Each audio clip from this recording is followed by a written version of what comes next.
Assalamualaikum warahmatullahi wabarakatuh. Perkenalkan, nama saya Muhammad Arfan Yasin dengan NIM 4142337.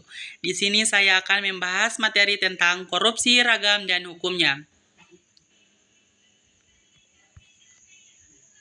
Korupsi dalam pandangan hukum Islam. Korupsi adalah suatu tindakan dari seseorang yang menyalahgunakan sebuah kepercayaan dari suatu masalah maupun organisasi guna memperoleh keuntungan pribadi.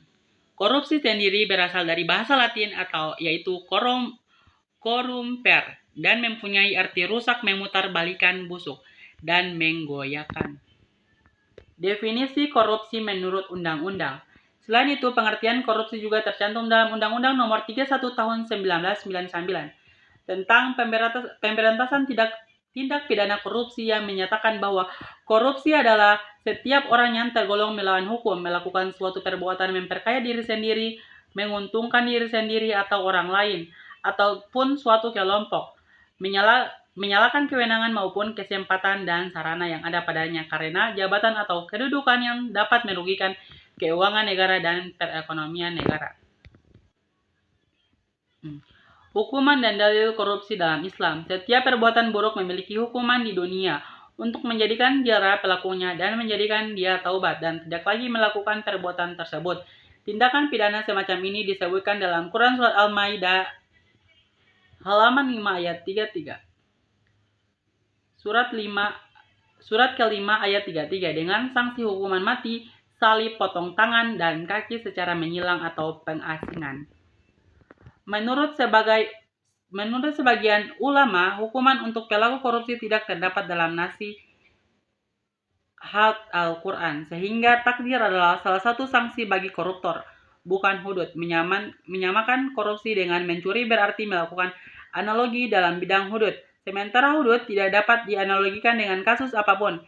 Di samping itu, ada perbedaan mendasar antara mencuri dan korupsi. Mencuri harta sebagai objek curian berada di luar kekuasaan pelaku dan tidak hubungan dengan kedudukan pelaku, sedangkan korupsi harta berada di bawah kekuasaan dan ada kaitannya dengan kedudukan pelaku.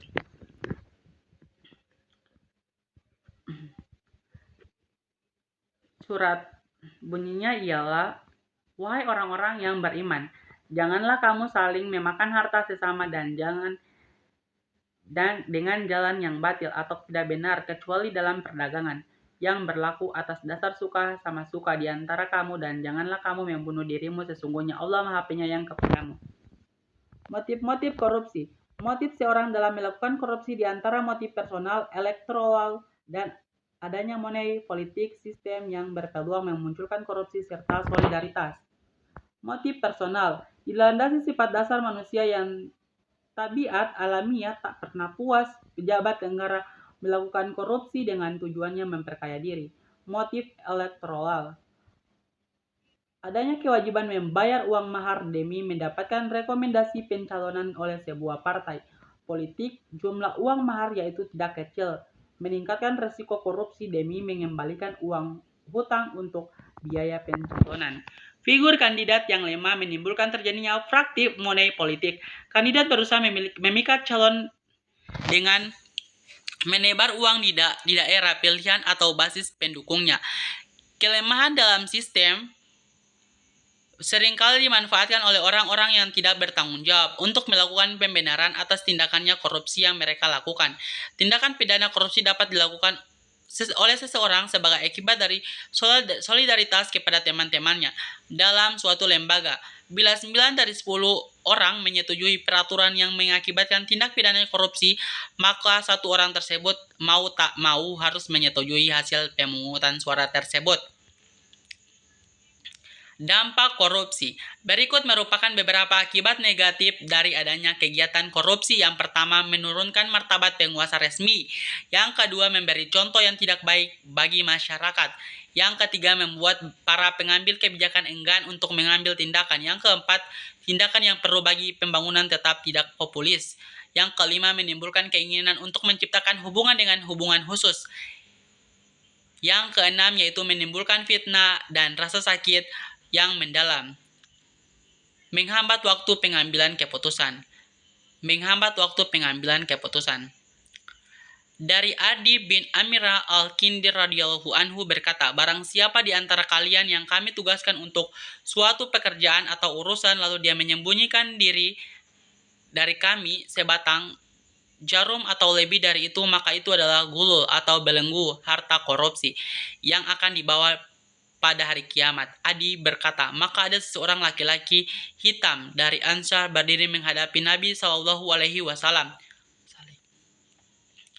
Aku melihatnya seolah-olah, lalu dia berkata, wahai Rasulullah, copotlah jabatanku yang engkau tugaskan. Nabi Shallallahu Alaihi Wasallam bertanya, ada apa gerangan? Dia menjawab, aku mendengar engkau berkata demikian dan demikian. Maksudnya perkataan di atas. Beliau Shallallahu Alaihi Wasallam pun berkata, aku katakan sekarang bahwa barang siapa di antara kalian yang kami tugaskan untuk suatu pekerjaan atau urusan, maka hendaklah dia membawa seluruh hasilnya, sedikit maupun banyak, kemudian apa yang diberikan kepadanya, maka dia boleh mengambilnya, sedangkan apa yang dilarang maka tidak boleh. Hadis riwayat Bukhari dan Muslim. Korupsi yang sistematik dapat menyebabkan yang pertama, biaya ekonomi tinggi oleh penyimpangan intensif. Yang kedua, biaya politik oleh penjarahan atau pengasiran terhadap suatu lembaga publik. Yang terakhir yaitu biaya sosial oleh pembagian kesejahteraan dan pembagian kekuasaan yang tidak semestinya. Thank you for listening to sekian materi dari saya. Jika ada kesalahan mohon dimaafkan. Wabillahi taufiq wal hidayah. Wassalamualaikum warahmatullahi wabarakatuh.